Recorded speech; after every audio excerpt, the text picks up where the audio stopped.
நியாயமா பார்க்க போனா அவங்க இளைஞனையை அடித்த காவலர்கள் அவனை கஸ்டடி கூட எடுக்கல, எஃப்ஐஆர் கூட பதிவு பண்ணல. சட்டவிரோதமான காவலர் கடத்தி கொண்டு போய் அடித்து துன்புறுத்தி இருக்கிறார்கள். சுமார் 30 ஆண்டுகளுக்கு முன்பாக பாண்டியம்மாள் வழக்கு என்பது மிக பிரசித்தி பெற்றது முந்தைய தலைமுறை மக்களிடம். இன்றைய தலைமுறையினருக்கு பாண்டியம்மாள் வழக்கு என்பது என்னவென்றே தெரியாது. அது நாம் அனைவரும் தெரிந்து கொள்ள வேண்டிய ஒரு வினோதமான வழக்கு. ஒரு கட்டத்தில் வேலுச்சாமி, ஆமாங்க ஐயா, என் பொண்டாட்டிய நான் தான் கொன்னு எரிச்சிட்டேன் என்று சொல்லியிருக்கிறான். எத்தனை காவல் நிலையங்களில் இந்த உச்ச நீதிமன்றத்தின் கைது பற்றிய வழிகாட்டு நெறிமுறைகள் மக்கள் பார்வைக்கு வைக்கப்பட்டிருக்கின்றன. பல காவல் நிலையங்கள்ல அதை வைக்கிறதே கிடையாது. அப்படி 7 ஆண்டுகளுக்கும் குறைவாகவே சிறை தண்டனை விதிக்கக்கூடிய குற்றங்கள் தொடர்பாக யாரையும் கைது செய்ய வேண்டிய அவசியம் கிடையாது. வேலை வேண்டுமா? ப்ளூ ஓஷன் இருக்கிறது. 10th 12th டிப்ளமோ டிகிரி படித்தவர்களுக்கு உணவு, தங்குமிடம், இஎஸ்ஐ, பிஎஃப் இன்சூரன்ஸ் உள்ளிட்ட சலுகைகளுடன் அனுபவத்திற்கேற்ற நல்ல சம்பளம் 15,000 முதல் 30,000 வரை. பெண்களுக்கு முன்னுரிமை. 2,000க்கும் மேற்பட்ட வேலை வாய்ப்புகள் உள்ளன. இப்போதே தொடர்பு கொள்ளுங்கள். Blue ocean. ஐத்தமிழ் நேயர்களுக்கு வித்தகன் சேகரின் அன்பு வணக்கம். காவல்துறையினரின் மனித உரிமை மீறல்கள், அத்துமீறல்கள் குறித்த அதிகமான விழிப்புணர்வு இன்றைக்கு சோசியல் மீடியா வளர்ந்திருப்பதால் மக்களுக்கு ஏற்பட்டு வருகிறது. இந்த விழிப்புணர்வை மேம்படுத்துவதுதான் என் வீடியோவின் நோக்கம். போலீஸ்கிட்டையே சட்டம் பேசுறியா என்று எந்த காவலராவது, அவர் கான்ஸ்டபிளாக இருக்கலாம், இன்ஸ்பெக்டராக இருக்கலாம், யாராவனா இருக்கலாம், உங்களிடம் கேட்டால், ஆமாம், அரசியல் அமைப்பு சட்டம் எனக்கு நான் சுதந்திரமாக வாழ்வதற்குரிய, கண்ணியமாக வாழ்வதற்குரிய உத்தரவாதத்தை அளித்திருக்கிறது, உச்ச நீதிமன்றமும் பல தீர்ப்புகளில் அதை உறுதிப்படுத்தி இருக்கிறது என்று சொல்லி பழகுங்கள். இன்றைக்கு சிவகங்கை மாவட்டம் திருப்புவனத்தில் அஜித்குமார் என்ற இளைஞர் அநியாயமாக அடித்தே கொலை செய்யப்பட்டிருக்கிற செய்திகள் நம் எல்லோருக்கும் தெரிந்ததுதான். இந்த கஸ்டோடியல் டெத், நியாயமா பார்க்க போனா அந்த இளைஞனை அடித்த காவலர்கள் அவனை கஸ்டடி கூட எடுக்கல, எஃப்ஐஆர் கூட பதிவு பண்ணல. சட்டவிரோதமான காவலர் கடத்தி கொண்டு போய் அடித்து துன்புறுத்தி இருக்கிறார்கள். கஸ்டோடியல் டெத் என்று பார்த்தால் கடந்த 4 ஆண்டுகளில், அதாவது இந்த 2021ஆம் ஆண்டு திமுக ஆட்சி அமைந்த பிறகு இந்த 4 ஆண்டுகளில் இது 24வது கஸ்டோடியல் டெத் என்று சொல்லப்படுகிறது. காவல்துறையினரின் அத்துமீறல்களால் உயிர் இழந்த, கொல்லப்பட்டவர்களின் எண்ணிக்கை தான் 24 தவிர காவல்துறையினரின் சித்திரவதைகளால் கை போனவர்கள், கால் போனவர்கள் என்று பல வகைகளில் நிரந்தரமாக பாதிக்கப்பட்டவர்களின் எண்ணிக்கை இன்னும் ஏராளம் இருக்கும். இந்த வழக்குக்கு முன்னாடி அதிமுகவின் எடப்பாடி பழனிசாமி ஆட்சியில் தூத்துக்குடியில் ஜெயராஜ் மற்றும் பெனிக்ஸ் என்ற 2 காவல்துறையினரால் மிருகத்தனமாக அடித்து கொலை செய்யப்பட்ட சம்பவம். அப்புறம் இந்த திமுக ஆட்சியில் சில 2 ஆண்டுகளுக்கு முன்னால அம்பாசமுத்திரத்தில் ஏஎஸ்பி பல்பீர் சிங் என்கிற பல்பிடுங்கி சிங் காவல் நிலையத்துக்கு விசாரணைக்காக அழைத்து வரப்பட்டவர்களின் பற்களை கொடூரமாக பிடுங்கி சித்திரவதை செய்தது. இன்னும் பல ஆண்டுகள் பின்னோக்கி போனால் ஜெயலலிதாவின் அதிமுக ஆட்சியில் வாச்சாத்தியில் பல பெண்கள் எண்ணற்ற காவலர்களாலும் வனத்துறை அலுவலர்களாலும் கற்பழித்து பாதிக்கப்பட்டது. அதற்கும் முன்னால் வீரப்பன் தேடுதல் வேட்டை என்கிற பெயரில் சத்தியமங்கலம் உள்ளிட்ட பல மலை கிராமங்களில் எண்ணற்ற மக்கள், அப்பாவி மக்கள் அடித்து உதைத்து சித்திரவதைப்படுத்தப்பட்டது, ஊனப்படுத்தப்பட்டது, பல பெண்கள் கற்பழிக்கப்பட்டது என்று பல சம்பவங்கள். குறிப்பாக அந்த வீரப்பன் தேடுதல் வேட்டையின் போது தங்கம்மா என்கிற ஒரு பெண் அந்த அதிரடிப்படைக்கு தலைமை ஏற்ற ஒரு உயர் போலீஸ் அதிகாரி தன்னை கொடூரமாக கற்பழித்ததாக நீதிமன்றத்தில் சாட்சியம், மனித உரிமை ஆணையத்திலும் சொல்லியிருக்கிறார், நீதிமன்றத்திலும் சாட்சியம் அளித்திருக்கிறார். அந்த உயர் போலீஸ் அதிகாரி மீது எந்த நடவடிக்கையும் எடுக்கப்படவில்லை. இன்றைக்கு சுமார் 75 வயதாகும் அந்த உயர் போலீஸ் அதிகாரி சந்தோஷமாக தான், சுதந்திரமாகத்தான் வாழ்ந்து கொண்டிருக்கிறார். இதற்கெல்லாம் முன்பாக அதாவது சுமார் 30 ஆண்டுகளுக்கு முன்பாக பாண்டியம்மாள் வழக்கு என்பது மிக பிரசித்தி பெற்றது முந்தைய தலைமுறை மக்களிடம். இன்றைய தலைமுறையினருக்கு பாண்டியம்மாள் வழக்கு என்பது என்னவென்றே தெரியாது. அது நாம் அனைவரும் தெரிந்து கொள்ள வேண்டிய ஒரு வினோதமான வழக்கு. காவல்துறையினரின் அத்துமீறல்கள், சித்திரவதைகள் எந்த அளவுக்கு இருக்கும் என்பதற்கு ஒரு தலை சிறந்த உதாரணம் இந்த பாண்டியம்மாள் வழக்கு. மதுரையில் வேலுச்சாமி பாண்டியம்மாள் என்கிற தம்பதி. அந்த வேலுச்சாமிக்கு அப்போது சுமார் 30 வயது இருந்திருக்கும். அந்த பாண்டியம்மாளுக்கு சுமார் 25 வயது இருந்திருக்கும். அவர்களுக்கிடையில் வழக்கமான கணவன் மனைவி சண்டை. பாண்டியம்மாள் கோபித்துக் கொண்டு வீட்டை விட்டு போயிருக்கிறார். ஆனால் அவருடைய அப்பா அம்மாவுக்கு அது தெரியாது. அந்த பெண்ணுடைய அப்பா அம்மா, அந்த காலத்துல செல்போன்லாம் கிடையாது, அந்த அப்பா அம்மா சில நாட்கள் கழித்து மருமகன் வேலுச்சாமி வீட்டுக்கு தன்னுடைய மகளை பார்ப்பதற்காக வந்திருக்கிறார்கள். அப்போது வேலுச்சாமி யதார்த்தமாக, அவள் என் கூட கோவிச்சு சண்டை போட்டுக்கிட்டு வீட்டை விட்டு போயிட்டா, அங்க உங்க வீட்டுக்கு வரலையா என்று கேட்டிருக்கிறார். தன் மருமகன் வேலுச்சாமி மீது சந்தேகம் அடைந்த பாண்டியம்மாளின் பெற்றோர் போலீசில் புகார் செய்திருக்கிறார்கள். தங்கள் மகளை காணவில்லை, அந்த வேலுச்சாமி தான், என் மருமகன் தான் அவளை என்னமோ செஞ்சிட்டான் என்று புகார் கொடுத்திருக்கிறார்கள். போலீசார் பாண்டியம்மாள் வேற எங்க இருக்காங்க அப்படிங்கிறத ஒரு உத்தேசமாக தேடி பார்த்திருக்கிறாங்க, கிடைக்கல. இந்த வேலுச்சாமியை பிடித்து கொண்டு போய் அடித்து உதைத்து சித்திரவதை செய்திருக்கிறார்கள். ஏன்னா பாண்டியம்மாளை கண்டுபிடித்து, எங்கள் மகளை கண்டுபிடித்து எங்களிடம் ஒப்படைக்க வேண்டும் என்று அந்த பெற்றோர் ஆட்கொணர்வு மனு நீதிமன்றத்தில் தாக்கல் செய்து விட்டார்கள். எனவே அந்த பெண்ணை ஒன்று உயிரோட கொண்டு வந்து கோர்ட்ல ஒப்படைக்கணும், அல்லது அவ செத்து போயிட்டான்னு சொல்லி அதை நிரூபிச்சு கோர்ட்டுக்கு அந்த கேஸை மூட செய்யணும். இது அந்த போலீசாருடைய நோக்கமாக இருந்திருக்கிறது. எனவே அந்த வேலுச்சாமியிடம் மிகவும் அடித்து உதைத்து துன்புறுத்தி, உன் மனைவியை என்ன செஞ்ச என்று கேட்டிருக்கிறார்கள்.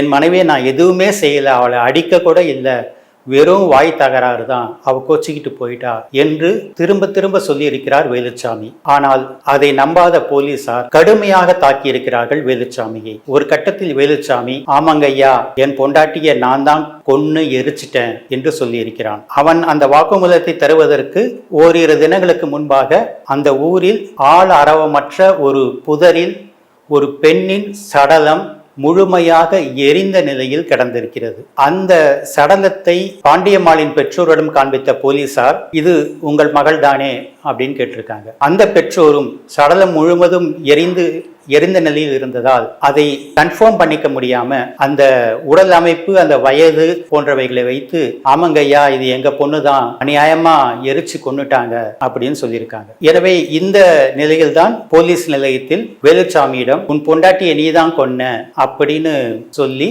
கடுமையாக சித்திரவதை செய்திருக்கிறார்கள். ஒத்துக்கொள் என்று சித்திரவதை செய்திருக்கிறார்கள். ஒரு கட்டத்தில் வேலுச்சாமி, ஆமாங்க ஐயா, என் பொண்டாட்டியை நான் தான் கொன்னு எரிச்சிட்டேன் என்று போலீஸில் வாக்குமூலம் கொடுத்து விட்டார். அது மட்டுமல்ல, அதுக்கு பிறகு நீதிமன்றத்தில் போலீசார் குற்றப்பத்திரிகையை தாக்கல் செய்த போது நீதிமன்றத்திலும் நீதிபதி இடத்திலும் இதே வாக்குமூலத்தை தந்து விட்டான் அந்த வேலுச்சாமி. அது மட்டுமல்ல, உன் பொண்டாட்டியை எப்படி எரிச்சு கொன்ன அப்படின்னு நீதிபதி கேட்டபோது அதை நீதிமன்றத்தில் குற்றவாளி கூண்டில் நடித்தும் காண்பித்திருக்கிறான் வேலுச்சாமி. இப்படி சொல்லி, இந்த மாதிரி தான் நான் எரிச்சு கொன்னேங்க ஐயா என்று கன்ஃபெஷன், ஒப்புதல் வாக்குமூலம் கொடுத்து விட்டான். அதன் அடிப்படையில் அவனுக்கு ஆயுள் தண்டனை விதித்து நீதிபதி தீர்ப்பளித்து விட்டார். இந்த விஷயம் அரசல் புரசலாக அந்த பெண்ணுக்கு தெரிய வந்திருக்கிறது. அவள் ஓடோடி நீதிமன்றத்திற்கு வந்து நீதிபதியிடம், ஐயா, நான் தான் பாண்டியம்மாள், என்னை யாரும் கொலை செய்யல என்று, நான் நல்லா தான் இருக்கேன் என்று வாக்குமூலம் தந்து நீதிமன்றத்தை மட்டுமல்ல ஒட்டுமொத்த தமிழகத்தையுமே அதிர்ச்சிக்குள்ளாக்கினாள் பாண்டியம்மாள். அதன் பிறகு அந்த கேஸை ரீஓபன் பண்ண உத்தரவிட்ட நீதிபதி மீண்டும் தன் முன்னால் கொண்டு வந்து நிறுத்தப்பட்ட வேலுச்சாமியிடம், உன் பொண்டாட்டி உயிரோட தான் இருக்கிறா, நல்லா தான் இருக்கிறா, ஆனா நீ அவளை எரிச்சு கொன்னதாக ஏன் இந்த நீதிமன்றத்தில் சொன்ன அப்படின்னு கேட்டபோது, போலீசாரின் சித்திரவதைகள் தாங்க முடியாம தான் ஐயா நான் அப்படி சொன்னேன். போலீசாரின் சித்திரவதைகளை விட ஆயுள் தண்டனையே எனக்கு மேல்னு தோணுச்சு, அதனால்தான் அப்படி சொன்னேன் என்று சொல்லியிருக்கிறான்.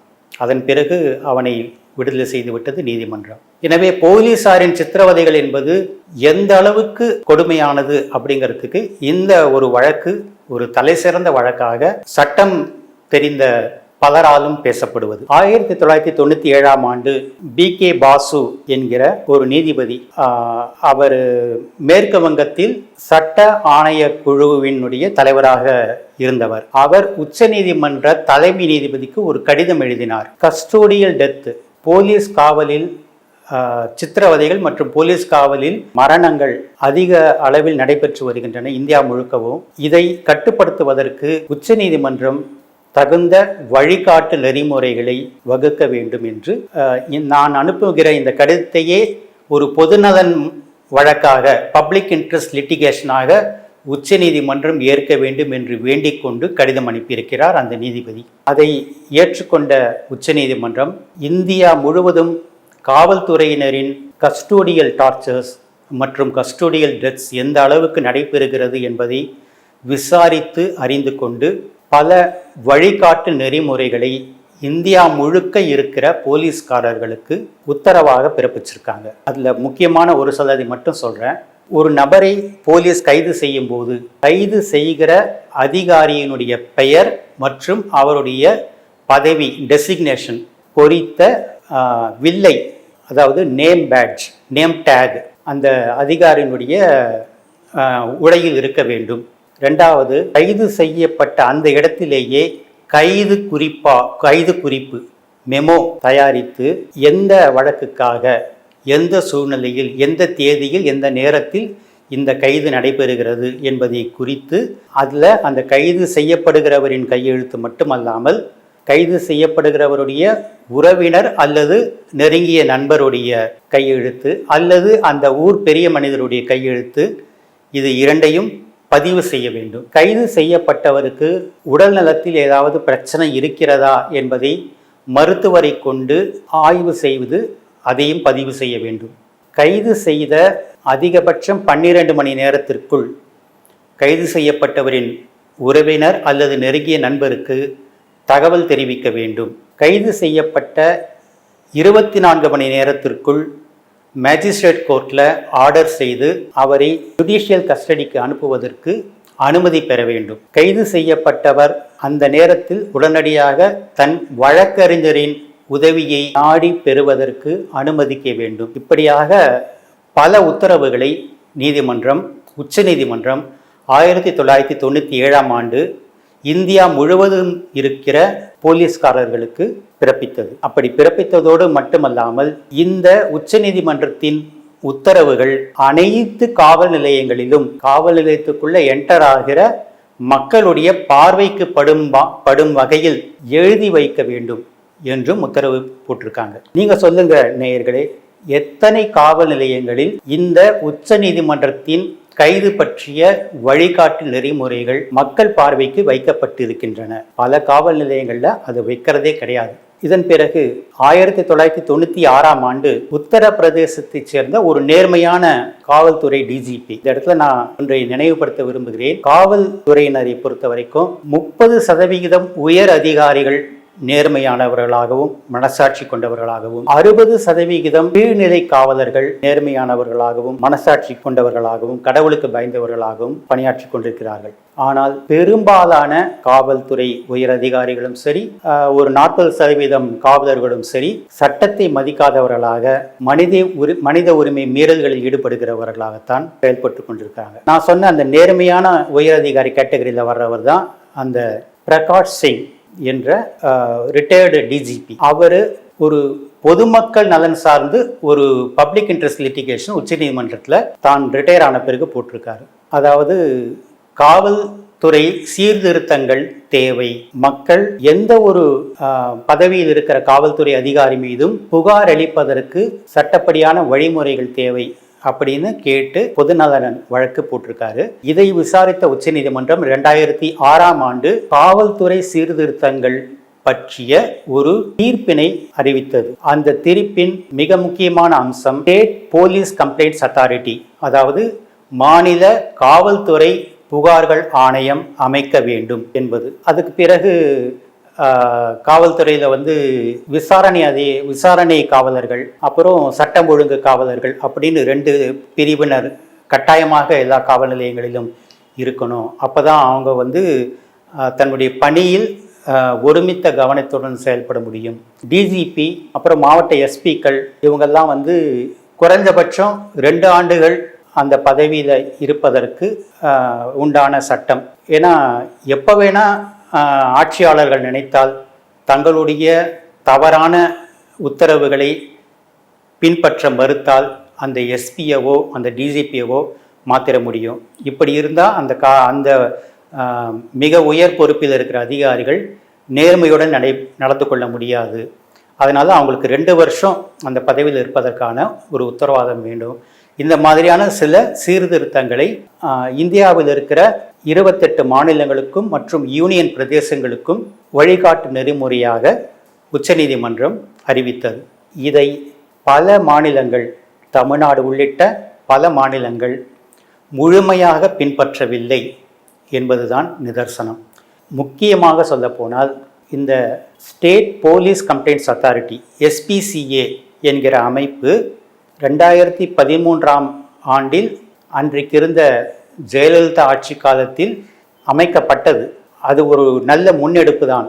ஆனால் அது உச்சநீதிமன்றத்தின் உத்தரவை முழுமையாக கடைப்பிடிக்கிற அமைப்பாக இருக்கவில்லை.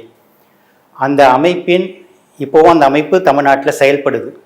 அந்த அமைப்பின் தலைவராக உள்துறை செயலாளர் என்கிற IAS அதிகாரி இருப்பார். அப்புறம் COP என்று சொல்லப்படுகிற டிஜிபி மற்றும் சட்டம் ஒழுங்கு ADGP இவர்கள் துணைத் தலைவர்களாக இருப்பாங்கன்ட்டு தமிழ்நாடு அரசு, அதாவது ஜெயலலிதா ஆட்சி காலத்தில் பிறப்பித்த அரசாணை GO தெரிவிக்கிறது.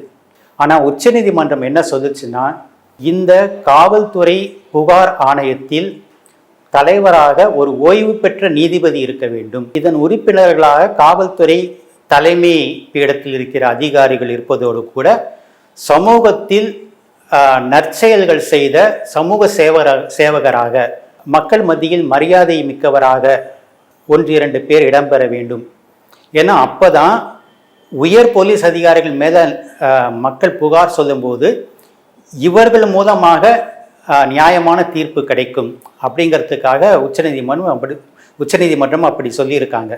ஆனால் தமிழ்நாடு அரசு அமைத்திருக்கிற இந்த ஆணையத்தில் சிவிலியன்ஸ் யாருமே, ஓய்வு பெற்ற நீதிபதியும் கிடையாது, சிவிலியன்களும் யாருமே கிடையாது, போலீஸ் துறையை சார்ந்தவர்கள் மட்டும்தான் இருக்காங்க. பெரும்பாலும் போலீஸ் உயரதிகாரிகள் மீது SP, DIG, IG அந்த ரேங்கில் இருக்கிறவங்க மேலே பொதுமக்கள் புகார் சொன்னால் இவங்க அதை நேர்மையாக விசாரித்து நியாயம் வழங்குவார்களா என்கிற கேள்வியை உங்களிடமே விட்டுவிடுகிறேன் நேயர்களே. இதன் பிறகு 2014ஆம் ஆண்டு அர்னேஷ் குமார் என்பவர் தொடர்ந்த வழக்கில் உச்சநீதிமன்றம் அதிமுக்கியமான ஒரு உத்தரவை பிறப்பித்திருக்கிறது. அது என்னன்னா, 7 வருஷங்கள் சிறை தண்டனை விதிக்கக்கூடிய குற்றச் செயல்கள் சம்பந்தப்படாதவரை ஒருத்தரை அரெஸ்ட் பண்ண வேண்டிய அவசியம் இல்லை. அதாவது தீவிரமான குற்றங்கள் இருக்கு இல்லையா, பாலியல் வன்புணர்வு குற்றம், போதைப் பொருள் விற்பனை குற்றம், கொலை குற்றம், இந்த மாதிரியான தீவிரமான குற்றங்களுக்கு 7 ஆண்டுகள் அல்லது அதற்கு மேற்பட்ட தண்டனை விதிக்க முடியும் சட்டப்படி. இந்த அளவுக்கு தீவிர குற்றங்கள் அல்லாத 7 ஆண்டுகள் சிறை தண்டனைக்கும் குறைவான, அதாவது குற்றம் நீதிமன்றத்தில் நிரூபிக்கப்பட்டாலும் கூட அவங்களுக்கு 7 வருஷத்துக்கு கம்மியாக தான் தண்டனை விதிக்க முடியும் சட்டப்படி. அப்படி 7 ஆண்டுகளுக்கும் குறைவாகவே சிறை தண்டனை விதிக்கக்கூடிய குற்றங்கள் தொடர்பாக யாரையும் கைது செய்ய வேண்டிய அவசியம் கிடையாது. அவங்க மேலே FIR போட்டுட்டு கோர்ட்டில் சார்ஜ் ஷீட்டு போட்டுட்டாக்கா அதுக்கு பிறகு கோர்ட் அதை விசாரித்து அது உண்மையான குற்றவாளியாக இருந்தால் கோர்ட்டு தண்டனை விதிக்கட்டும். போலீஸ் அவங்கள அரெஸ்ட் பண்ண தேவையில்லை அப்படிங்கிறது சுப்ரீம் கோர்ட்டுடைய ஆர்டர். இப்போ நான் சொன்ன இந்த சுப்ரீம் கோர்ட்டுடைய வழிமுறைகளில் ஒன்றையாவது இந்த அஜித்குமார் வழக்கில் காவலர்கள் என்ற பெயரில் செயல்பட்ட கயவர்கள் கடைபிடித்திருக்கிறார்களா என்று பாருங்கள். ஒன்றை கூட அவங்க கடைபிடிக்கல. இது போல உச்சநீதிமன்றத்தின் உத்தரவுகளை கடைபிடிக்காமல், அதாவது குறிப்பாக சொல்லப்போனால் 7 ஆண்டுகளுக்கும் குறைவான தண்டனையை, சிறை தண்டனையை விதிக்கக்கூடிய குற்றங்களுக்காக கூட சட்டவிரோதமாக கைது செய்யக்கூடிய காவலர்கள் நிறைய பேர் இருந்துக்கிட்டு தான் இருக்காங்க. எனவே மனித உரிமைகள், குடிமக்கள் தாங்கள் சுதந்திரமாகவும் கண்ணியத்துடனும் வாழ்வதற்கு இந்திய அரசியலமைப்பு சட்டம் உரிமைகளை கொடுத்திருக்கிறது. இதை உச்சநீதிமன்றமும் உயர்நீதிமன்றங்களும் பல வழக்குகளில் உறுதி செய்திருக்கின்றன. இதையெல்லாம் நடைமுறைப்படுத்த வேண்டியது அரசுகளின் கடமை. அரசுகள் நடைமுறைப்படுத்த வலியுறுத்துவது சமூக ஆர்வலர்களின் கடமை. இந்த சட்டங்களை காவலர்கள் மீறுகிற போது அதை சுட்டி காட்டுவது பொதுமக்களின் உரிமை. இந்த விழிப்புணர்வை எல்லோரும் பெற வேண்டும், எல்லோருக்கும் பரப்புங்கள். இந்த செய்திகளை பற்றிய உங்கள் கருத்துக்கள், காவல்துறையினரால் நீங்கள் பாதிக்கப்பட்ட நிகழ்வுகள் போன்றவற்றை கமெண்டில் தெரிவியுங்கள் நேயர்களே. நன்றி, வணக்கம்.